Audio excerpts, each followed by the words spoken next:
Today, NASA announced that it is officially extending the New Horizons mission.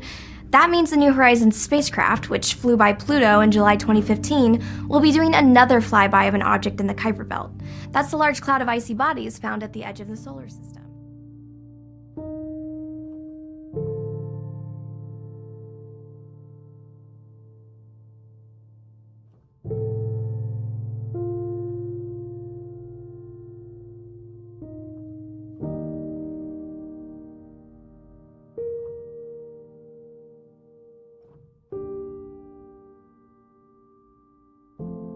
Friends, Jacob here. Oh, thank you so much for pressing play and for subscribing, and thank you for all of the awesome comments. Oh my goodness, I love them. I even love the mean ones, because some of them are incredibly bright and witty and very, very funny, and I do appreciate them. And I try to get back to everybody, and if I haven't gotten back to you, just give me some time. Today I want to talk to you about NASA's New Horizon mission, which has been extended, which I think is awesome. It was sent out to go to basically study Pluto. The New Horizons spacecraft, which flew by Pluto in July 2015, will be doing another flyby of an object in the Kuiper Belt.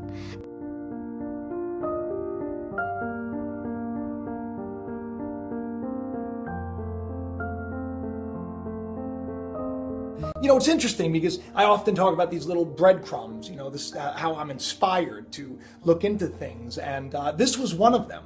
I stumbled upon this, this wonderful article about this, New Horizons mission and how, they're going to make the most out of it. During the flyby, New Horizons will gather photos and data of MU-69, just like it did of Pluto. But that's not the only object the spacecraft will be studying during the extended mission.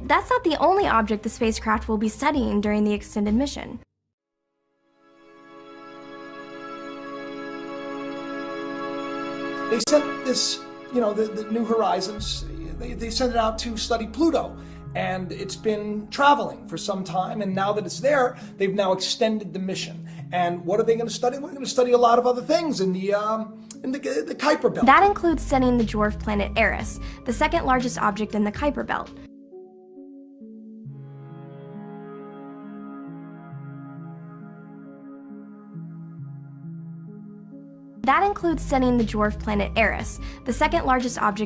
Belt.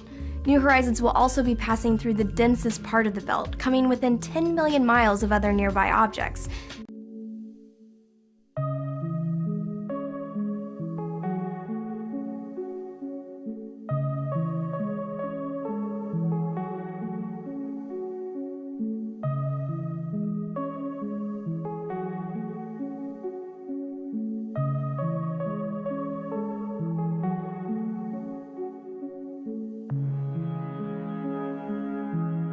Now that's what this is all about. It's about Eris, because when I was reading this awesome post on the NASA website, I was really struck by this one little quote that the head guy had said. If you know anything about Eris, a lot of people have called it Nibiru as well, and Planet X and Planet 7X and Nibiru and Hercopolis, or there's so many names for this. Well, Eris is another one of these names, and interesting enough, Eris is like a goddess of chaos and destruction, and check it out.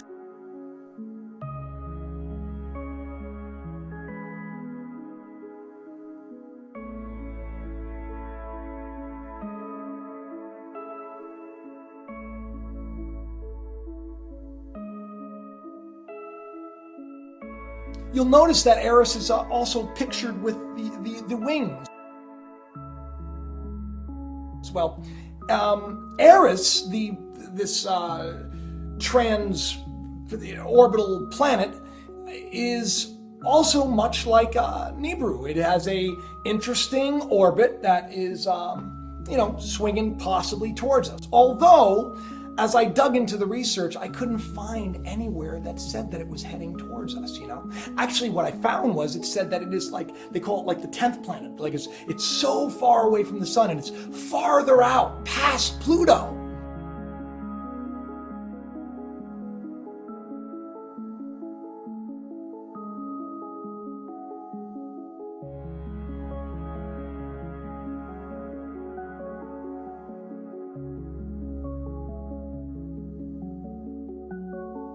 But what's interesting about that, you know, while they're taking all these pictures and they're collecting all this data, they also make a point in their video to, you know, mention Eris. That includes studying the dwarf planet Eris, the second largest object in the Kuiper Belt.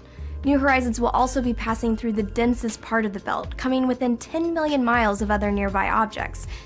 Now it's interesting, you know, that they pointed this out, and they made a point of showing you even that red planet, right, or that dwarf star or whatever it is. You know, they made a point of talking about it, and they made a point of saying that they're going to study it. Now, everything that I read about Eris says that it is very, very far away. It's past Pluto, right?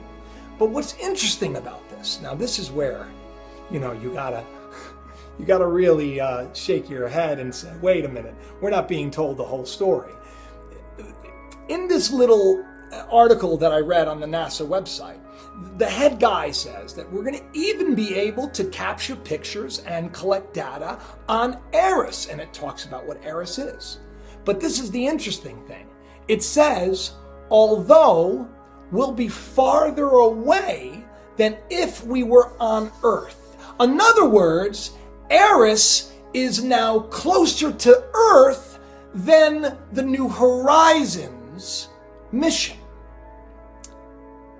I thought that Eris was so far away, and the New Horizons, you know, the craft it's going to be right there. It doesn't make any sense for him to say such a thing, unless, of course, Eris is on its way.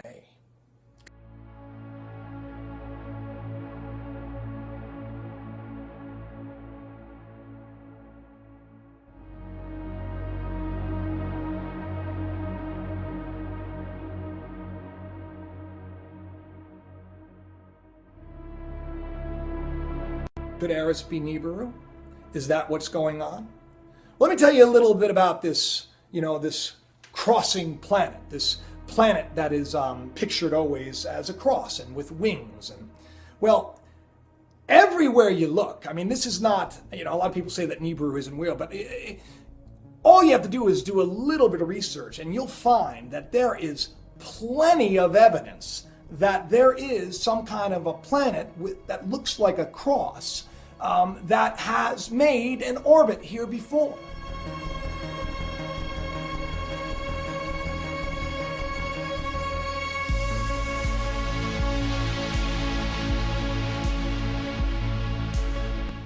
And I'm not just talking about Sitchin and the Sumerian tablets. I'm talking about, you know, etchings, cave etchings. I'm talking about lots of artifacts that are found.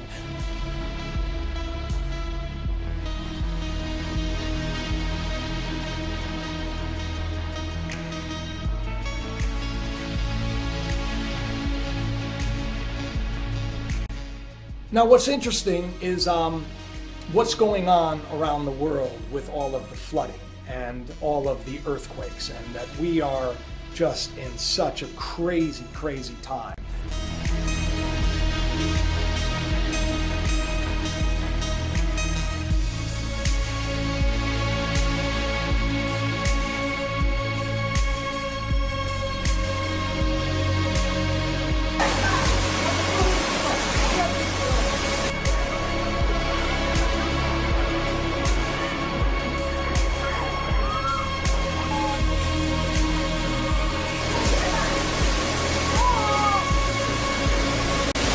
I don't know if any of you have paid attention to what's going on with, you know, the weather. But we've reached a point that is just incredibly disastrous. Something about jet streams passing the equator, and that spells absolute destruction and disaster for this planet. Why am I saying all this? Well, once again, none of this would be happening if it was just simply anthropogenic, if it was just simply, man-made, carbon footprint. It only makes sense that something is heading our way. There's actually a book that was written about Eris causing global climate change. I found that interesting, and I also found interesting this really remarkable astronomer who's incredibly well respected in the field, talking about how Nibiru is coming. Now, he didn't use the word Nibiru, he used Hercopolis, or I'm not sure how to pronounce it, but I think that if you're into Nibiru and you're into these things, I think you know what I'm talking about. Que lo que se verá es Marte o cualquier otro planeta, pero en realidad es el Hercólogos. ¿Qué consecuencias sobre nuestro planeta? Los más terroríficas.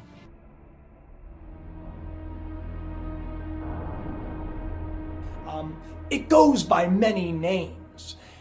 And I just thought to myself, well, it would be confusing if it went by all these names, because how do you really keep track? I mean, we know Nibiru is the name that we all know. Could Nibiru be Eris? Is Eris heading towards us? Is that why NASA made a point of saying in their video that they're going to be studying Eris? That includes studying the dwarf planet Eris, the second largest object in the Kuiper Belt. Is that the reason? You know why? Because when things get closer to the point where things are visible in the sky, and yes, right now, some people are saying that it is, but you really do, from what I understand in my research, you really do need to have just fantastic equipment, telescopes, and all of that to really see what's going on. But in a couple of years, that's not going to be the case.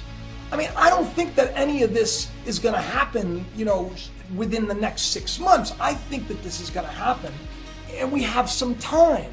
And I think that this time is for us all to get the word out and to prepare. And I don't mean prepare like live in fear. I mean prepare like start to really get your house in order, start to really live your life, because this doesn't necessarily spell disaster and doom for us all. What it does say is that we're headed for a new day, and that new day could be on the tails of Eris coming towards us. When you look at what that lead NASA guy had said, the guy who's in charge, when he said that it'd be easier to take the pictures from Earth because Eris is closer to the Earth right now than Pluto, that's a dead giveaway that they have been lying to us.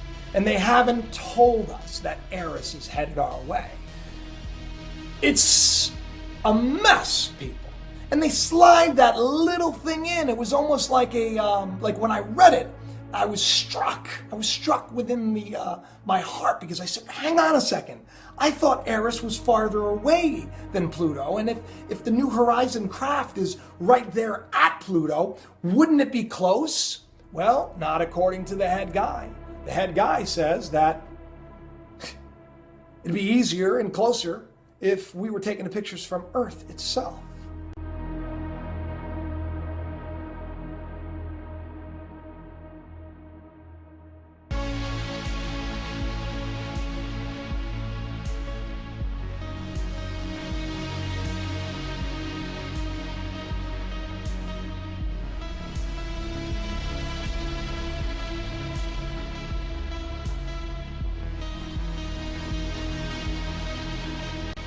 We're being lied to, blatantly and openly lied to.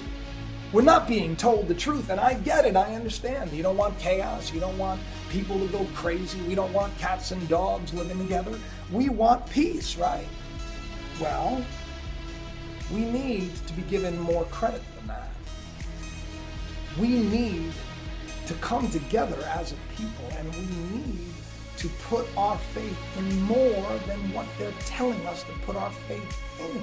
We need to seek We need to ask questions because there is such devastating climate change right now. There is such devastating fish kills, and I mean, we're seeing fish kills on a regular basis. I mean, animals are dying off in the thousands and hundreds of thousands, and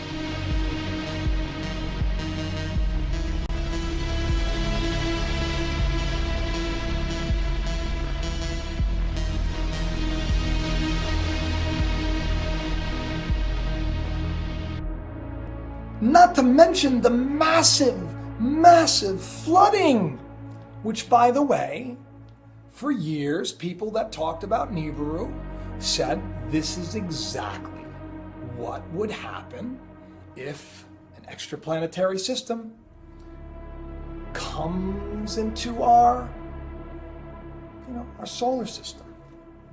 And according to this head guy, it sounds like it already is.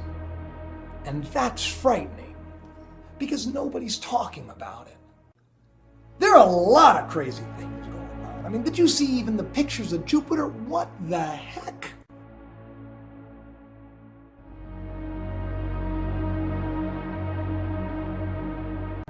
There is so much to talk about.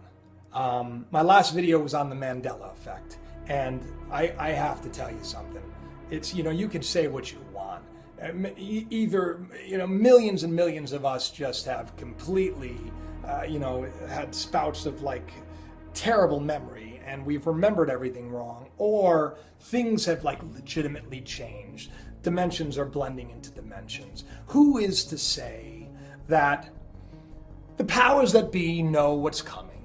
And this has been their call to action. I mean, why else are they allowing them to open up black holes? Yeah, no, I get it. They're, finding interesting things, like they just found an interesting tetraquark, and they're trying to discover dark matter, and they're opening new dimensions and trying to figure out the time travel. I get it all, But could that be their marching orders? Is that the reason? Is all of this happening because the powers that be are trying to somehow, play God and save this world corrupt system? This corrupt system that is built on lies. This corrupt system that is run by people who are immoral and bankrupt. This system which is control. This system which tells families to break up and tells children to buy the latest video game and kill the enemy. This system which focuses everything on money and greed and nothing to do with compassion. This system which tells you it's a dog-eat-dog world. Step up to the plate and have your dinner. This system which says if you don't want to go along with us, well, we're just going to go to war. This system that flagrantly and terribly violates every single type of human rights law and lies to us and feeds us every reality show and every celebrity selfie and nude picture to keep us focused and entertained and dumb. This system that is corrupt to the very core. They're trying to keep it in place. They're trying to keep it from falling apart. The bottom line is I'm excited because a new day is coming. There will be peace. There will be hope. Everything in your life is working together for the good of those that love God. And let me tell you something. I want to point a couple of things out. I'm into conspiracy, right? I got it. People can say I'm a conspiracy guy. But a lot of people too that are even watching these videos, they pointed out this the little cube. it's a picture of my wife and I. My mother got it for me, and I thought it was really sweet. And so I like to put it there because it's like putting my wife and I in this video together. I am a man of God. I'm a man of faith. And if you know anything about my earlier work, just go to my website, jacobisrael.com. You know, just read my novel. It's available now. You'll see. Judge the tree by its fruit. Don't put things where you want them to be. Because when we judge other people, what we're doing is we're really projecting our heart onto them. And I'm just a man that wants to share, and I'm a man that has a passion. I want to see the world change in a better way. So the cube, it's just my wife and I. The clock, I know it stopped. It's on 11:11. I get that. You know why? Because when I was younger, I saw 11:11 everywhere, and I felt like it was a wake-up call. You know, and it was actually, there's an 11:11 phenomenon everywhere else. So I kind of liked that it stopped on 11:11 because I think it's time for us all to wake up, you know. And the oil painting behind me was something we saw at and we just picked it up. I don't know who the artist is. The elephant behind me, this is my nanny. My nanny, she, my mother was a teenage mom. She was, you know, young. I lived with my nanny, my grandmother. She loved elephants. She had them everywhere. So I have that right there. So, and that's me. And you know, and I talk with my hands because I'm Italian. People keep asking me, are you Jewish? The name is God-given. It's my name. And I am not Jewish. You know, I keep telling people I'm Italian. I'm Italian-Irish. That's my heritage. And I talk with my hands because everybody talks with their hands. And please don't read into it. And if I do something, you know, by accident, please understand that it is not because I'm involved in some nonsense, especially if I'm doing videos to expose the nonsense, all right? So anyway, thank you for subscribing. Please do tell everybody about it. And check out my novel. The link is, it's in the little comment section. And click on it. Buy a copy today. I love you all. Talk to you soon.